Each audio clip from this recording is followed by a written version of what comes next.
worship him. You have to make up your mind every day that I need God in my life. You have to make up your mind in this moment that the level of belief and the experience of my Christian walk with God thus far, surely this is not all of it.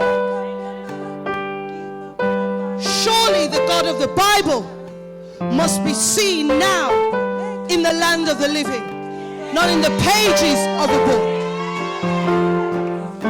That means then that we are those that must demonstrate that our God is real, that our God is strong, that our God is mighty, that he's not in our imagination. It's not something that we've made up. It's something that has arrested us. His presence, his voice, his beckoning, that we turned to see what is this drawing me from who I am to become who he says I should be. So we pursue him to become what he's shown us we ought to be. And we never stop.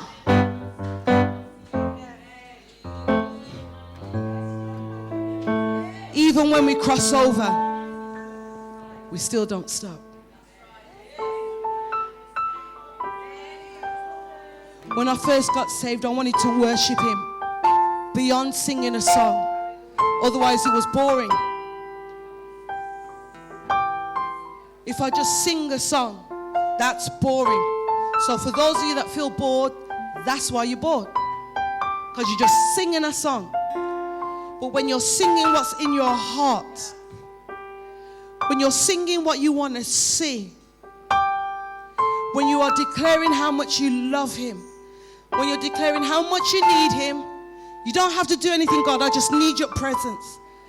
When you have that attitude, you can worship him all day. No preaching, no laying on of hands, no food, no water. You don't care if it's hot. Because there's a pursuit in you. There is a map that's been placed in you by the Spirit to find him. I must find the King. I must find him. I must find his presence. I must find his voice. I must find what he is saying to me. I must find what he wants me to do. I must find the person he wants me to become. How can you be bored when there's so much to do?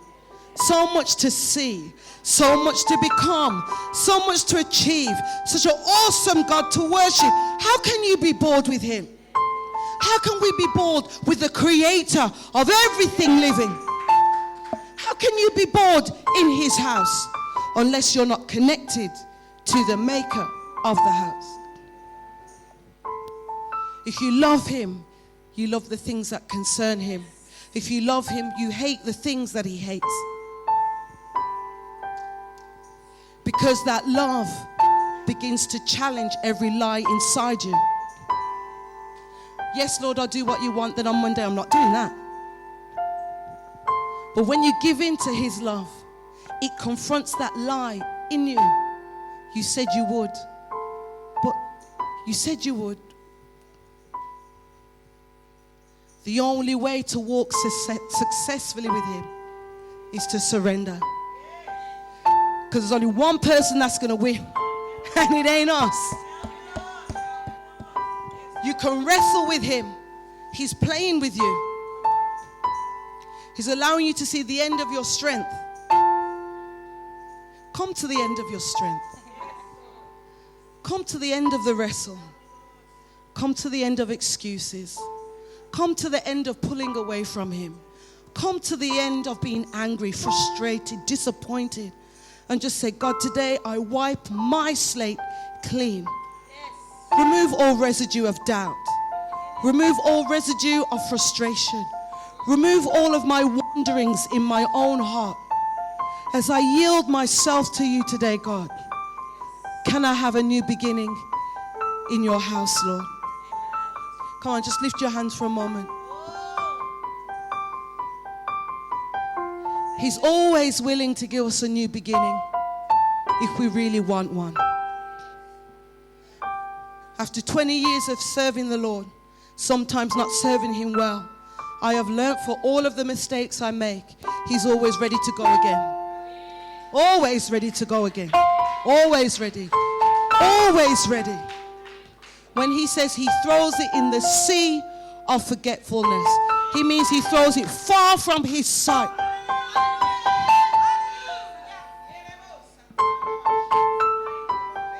Once He's forgiven and forgotten, He doesn't care about the past or even what you did this morning. Just receive that forgiveness this morning. Just receive it. Just receive it. How do you receive it? Lord, I receive it.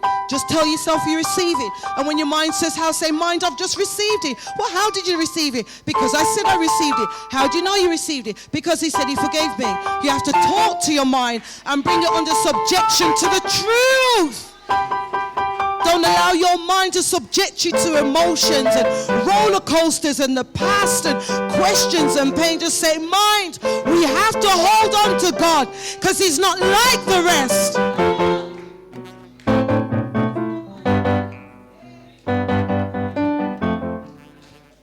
So we surrender. So we surrender. When we surrender, it becomes easy. It becomes really easy. And you think, what was I waiting for? What was the big thing that I thought was so big? You know, like the first Matrix, when Neo gets up and he just...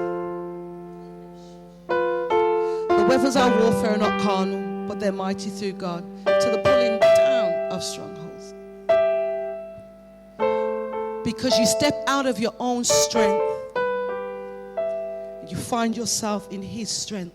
And then there's no mountain, there's no challenge that will stop you. Because it's not you, it's Him in you, confronting that thing. That's why you have to surrender. Come on, put your hands together for the Lord. Hallelujah! Hallelujah, Lord.